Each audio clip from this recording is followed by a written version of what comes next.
मेरे को थोड़ा सरप्राइजिंग और शॉकिंग दिख रहा कि इन दोनों को बेल नहीं मिली। सुप्रीम कोर्ट के ही दो कोर्ट्स ने, एक में एक शख्स पर जेल में है जो पुलिस वालों की मौत का जिम्मेदार है, और एक पीएमएलए का केस है।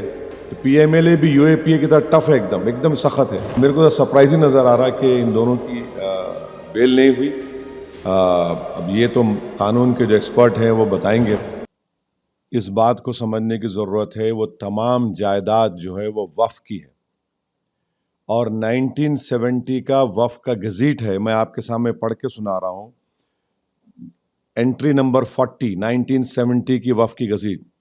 ख्वाजा फैज़ इलाही मॉस्क एलियस मस्जिद गोसियान एंड ग्रेवयार्ड, ओवर 100 ईयर्स। 1970 में गज़ेट गवर्नमेंट इशू करती है सरकार, उसमें इसका जिक्र है। दूसरी बात यह है कि ये बात बिल्कुल सही है कि 12 नवंबर को दिल्ली हाई कोर्ट के डिवीजन बेंच ने एक जजमेंट दिया। हैरत अंगेज बात यह है कि जो पिटिशनर है सेव इंडिया फाउंडेशन, ये लोग कोर्ट को जाते हैं। इनका बैकग्राउंड मुझे मालूम है, इनका बैकग्राउंड ये जो इनका बैकग्राउंड आरएसएस का है। ये लोग कोर्ट को गए, सेव इंडिया फाउंडेशन और एमसीडी को पार्टी बनाया गया। तो कोर्ट ने ये कहा कि एक जॉइंट सर्वे रिपोर्ट है जिसको ने एंक्लोज किया।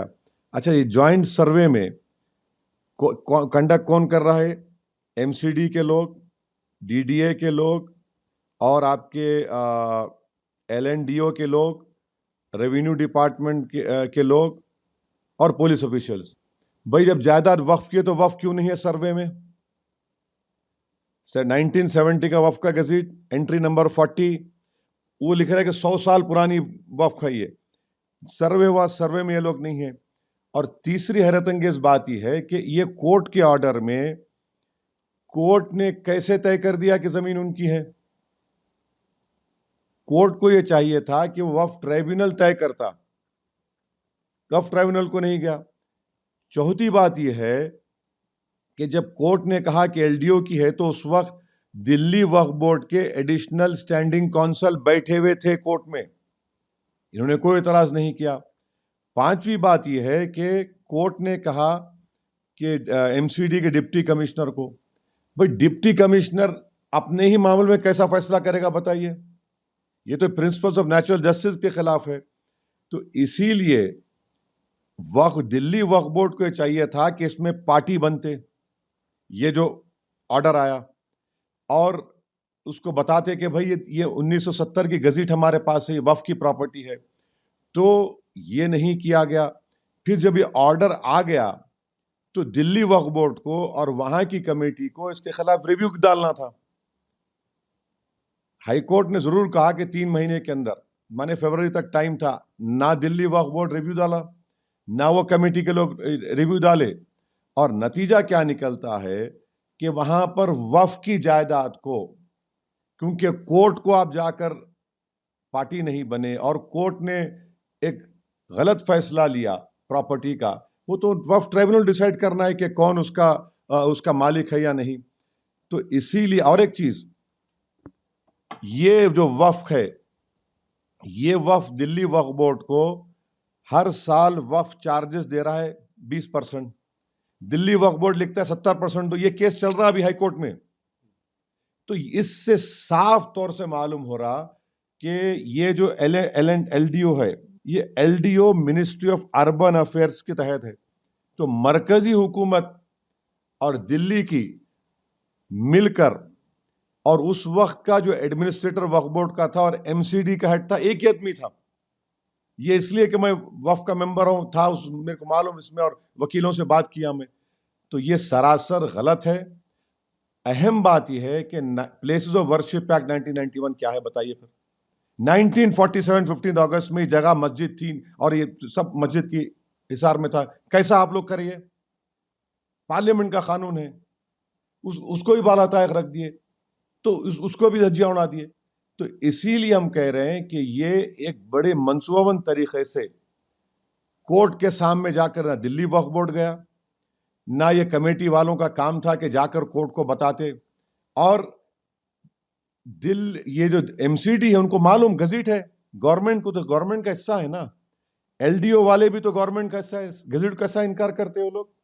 तो ये नुकसान वफ की जायदाद पर हुआ, वहां मस्जिद को भी माना गया कि थोड़ा बहुत नुकसान, ये नुकसान हुआ नहीं मालूम, लोग बोल रहे हैं, मगर ये सरासर गलत हुआ है।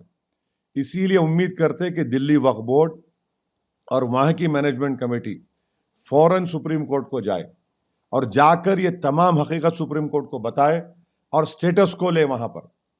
ये तो गलत है बिल्कुल। अरे पूरा लिखा हुआ है इसमें, इसका रिकॉर्ड है, वक्फ फंड दिया जा रहा है और आप इस तरह का तो पूरी तरीके से दिल्ली वक्फ बोर्ड इसमें मुलविस है, कॉम्प्लिसिट है।